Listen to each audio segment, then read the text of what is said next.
सर्वमंगल मांगल्ये शिवे सर्वार्थ साधिके शरण त्र्यंबके गौरी नारायणी नमोस्तुते। नमस्कार भक्तजनों, स्वागत है आपका आपके अपने YouTube channel the devotional speaker में। आइए आज हम दुर्गा सप्तशती के 9वें अध्याय का पाठ करते हैं। इसमें निशुंभ वध का वर्णन किया गया है। चैनल पर नए हैं तो चैनल को सब्सक्राइब जरूर कर लें। मैं अर्धनारीश्वर के श्री विग्रह की निरंतर शरण लेती हूँ। उनका वर्ण बंदूक पुष्प और सुवर्ण के समान रक्त पीत मिश्रित है। वह अपनी भुजाओं में सुंदर अक्षमाला, पास, अंकुश और वरद मुद्रा धारण करता है। अर्धचंद्र उसका आभूषण है तथा वह 3 नेत्रों से सुशोभित है। राजा ने कहा, भगवान, आपने रक्त बीज के वध से संबंध रखने वाला देवी चरित्र का यह अद्भुत महात्म्य मुझे बतलाया। अब रक्त बीज के मारे जाने पर अत्यंत क्रोध में भरे हुए शुंभ और निशुंभ ने जो कर्म किए उसे मैं सुनना चाहता हूँ। ऋषि कहते हैं, राजन, युद्ध में रक्त बीज तथा अन्य दैत्यों के मारे जाने पर शुंभ और निशुंभ की क्रोध की सीमा न रही। अपनी विशाल सेना इस प्रकार मारी जाती देख निशुंभ अमरस में भरकर देवी की ओर दौड़ा। उसके साथ असुरों की प्रधान सेना थी। उसके आगे पीछे तथा पार्श्व भाग में बड़े बड़े असुर थे जो क्रोध से ओठ चबाते हुए देवी को मार डालने के लिए आए। महापराक्रमी शुंभ भी अपनी सेना के साथ मातृगणों से युद्ध करके क्रोधवश चंडिका को मारने के लिए आ पहुंचा। तब देवी के द्वारा शुंभ और निशुंभ का घोर संग्राम छिड़ गया। वे दोनों दैत्य मेघों की भांति बाणों की भयंकर वृष्टि कर रहे थे। उन दोनों के चलाए हुए बाणों को चंडिका ने अपने बाणों के समूह से तुरंत काट डाला और शस्त्र समूहों की वर्षा करके उन दोनों दैत्यपतियों के अंगों को भी चोट पहुंचाई। निशुंभ ने तीखी तलवार और चमकती हुई ढाल लेकर देवी के श्रेष्ठ वाहन सिंह के मस्तक पर प्रहार किया। अपने वाहन को चोट पहुंचने पर देवी ने क्षुप्रभ्र नामक बाण से निशुंभ की श्रेष्ठ तलवार तुरंत ही काट डाली और उसकी ढाल को, जिसमें 8 चांद जरे थे, खंड खंड कर दिया। ढाल और तलवार के कट जाने पर उस असुर ने शक्ति चलाई, किंतु सामने आने पर देवी ने चक्र से उसके भी 2 टुकड़े कर दिए। अब तो निशुंभ क्रोध से जल उठा और उस दानव ने देवी को मारने के लिए शूल उठाया, किंतु देवी ने समीप आने पर उसे भी मुक्के से मारकर चूर्ण कर दिया। तब उसने गदा घुमाकर देवी के ऊपर चलाया, परंतु वह भी देवी की त्रिशूल से कटकर भस्म हो गई।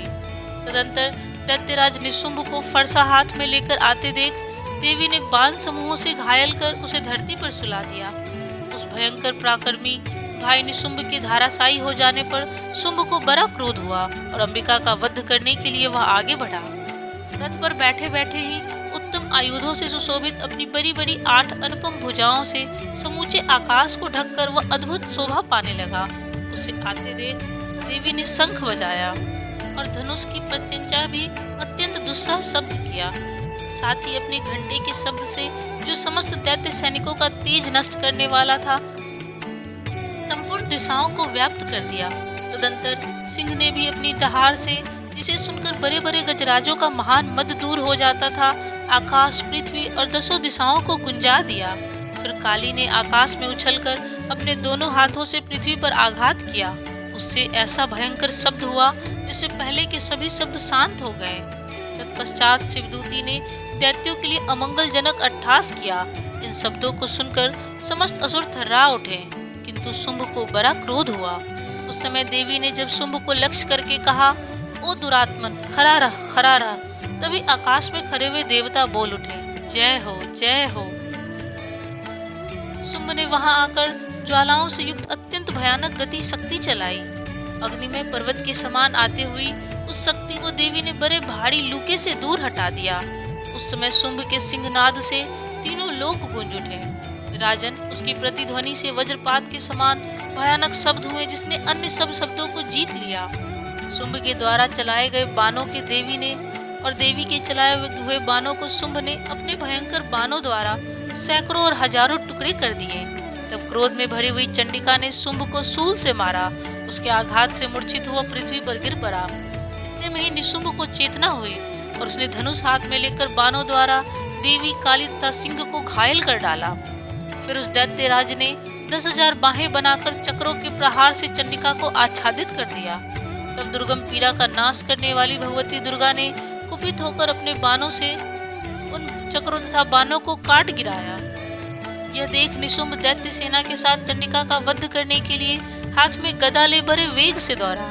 उसके आते ही चंडी ने तीखी धार वाली तलवार से उसकी गदा को शीघ्र ही काट डाला। तब उसने सूल हाथ में ले लिया। देवताओं को पीड़ा देने वाले निशुंभ को सूल हाथ में लिए आते देख चंडिका ने वेग से चलाए हुए अपने सूल से उसकी छाती छेद डाली।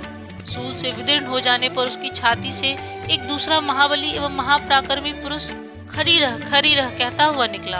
उस निकलते हुए पुरुष की बात सुनकर देवी ठठाकर हंस पड़ी और खड्ग से उन्होंने उसका मस्तक काट डाला। फिर तो वह पृथ्वी पर गिर पड़ा। तदंतर सिंह अपनी दाढ़ों से असुरों की गर्दन कुचलकर खाने लगा। यह बड़ा ही भयंकर दृश्य था। उधर काली तथा शिवदूती ने भी अन्यान्य दैत्यों का भक्षण आरंभ किया। कौमारी की शक्ति से विदीर्ण होकर कितने ही महादैत्य नष्ट हो गए। ब्रह्मानी के मंत्रपूत जल से निस्तेज होकर कितने ही भाग खड़े हुए। कितने ही महादैत्य माहेश्वरी के त्रिशूल से छिन्न भिन्न हो धाराशायी हो गए। वाराही के थुथुने के आघात से कितनों का पृथ्वी पर कचूमर निकल गया। वैष्णवी ने भी अपने चक्र से दानवों के टुकड़े टुकड़े कर डाले। इंद्री के हाथ से छूटे हुए वज्र से भी कितने ही प्राणों से हाथ धो बैठे। कुछ असुर नष्ट हो गए, कुछ उस महायुद्ध से भाग गए तथा कितने ही काली शिवदूती तथा सिंह के ग्रास बन गए। इस प्रकार श्री मार्कंडेय पुराण में सार्वनिक मनवंतर की कथा के अंतर्गत देवी महात्म्य में निशुंभ वध नामक 9वां अध्याय पूरा हुआ। बोलिए अम्बे मात की जय। तो जनों, आइए आज हम दुर्गा सप्तशती के 10वें अध्याय का पाठ करते हैं।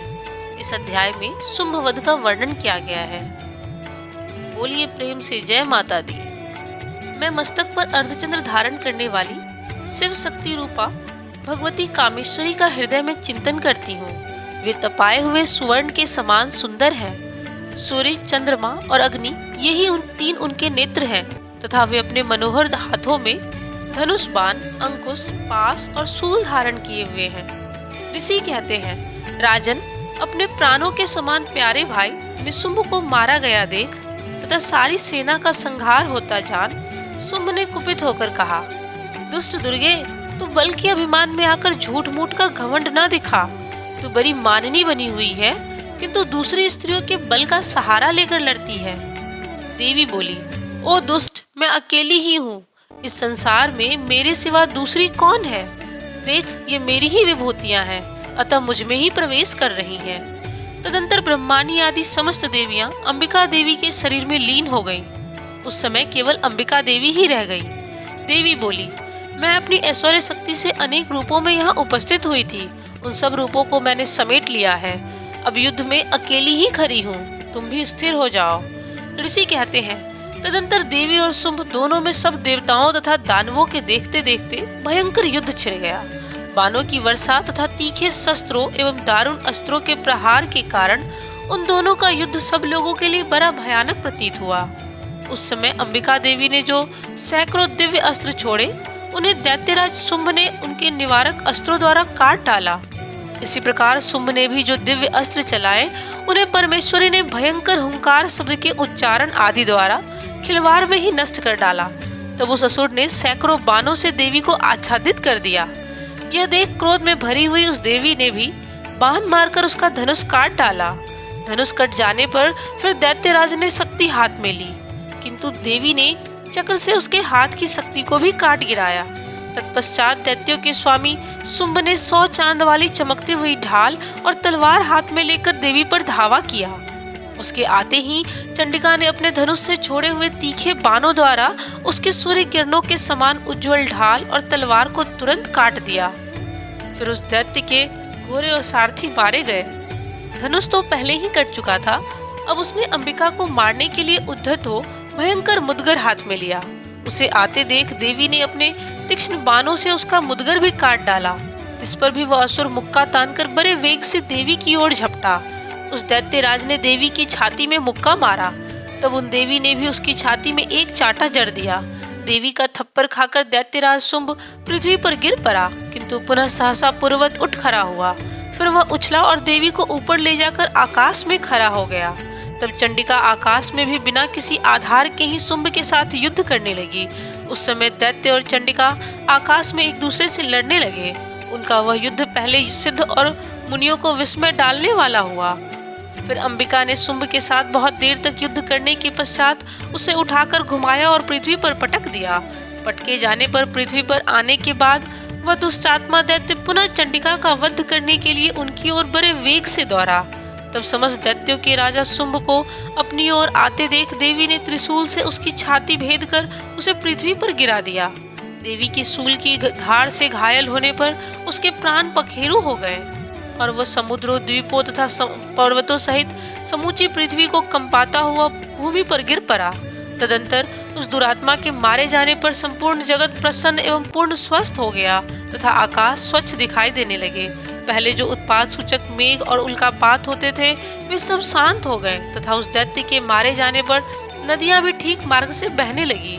उस समय शुंभ की मृत्यु के बाद संपूर्ण देवताओं का हृदय हर्ष से भर गया और गंधर्वगण मधुर गीत गाने लगे। दूसरे गंधर्व बाजे बजाने लगे और अप्सराएं नाचने लगी। पवित्र वायु बहने लगी। सूर्य की प्रभा उत्तम हो गई। अग्निशाला की बुझी हुई आग अपने आप प्रज्वलित हो उठी तथा संपूर्ण दिशाओं के भयंकर शब्द शांत हो गए।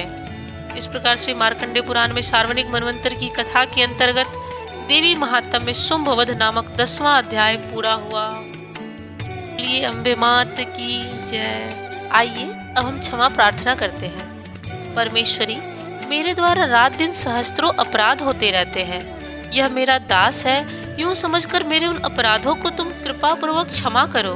परमेश्वरी, मैं आवाहन नहीं जानती, विसर्जन करना नहीं जानती तथा पूजा करने का ढंग भी नहीं जानती, क्षमा करो।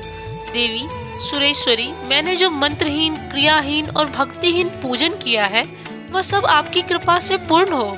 सैकड़ों अपराध करके भी जो तुम्हारी शरण में जा जगदम्ब कहकर पुकारता है उसे वह गति प्राप्त होती है जो ब्रह्मादि देवताओं के लिए भी सुलभ नहीं है। जगदम्बिके, मैं अपराधी हूँ किंतु तुम्हारी शरण में आई हूँ। इस समय दया का पात्र हूँ, तुम जैसा चाहो करो।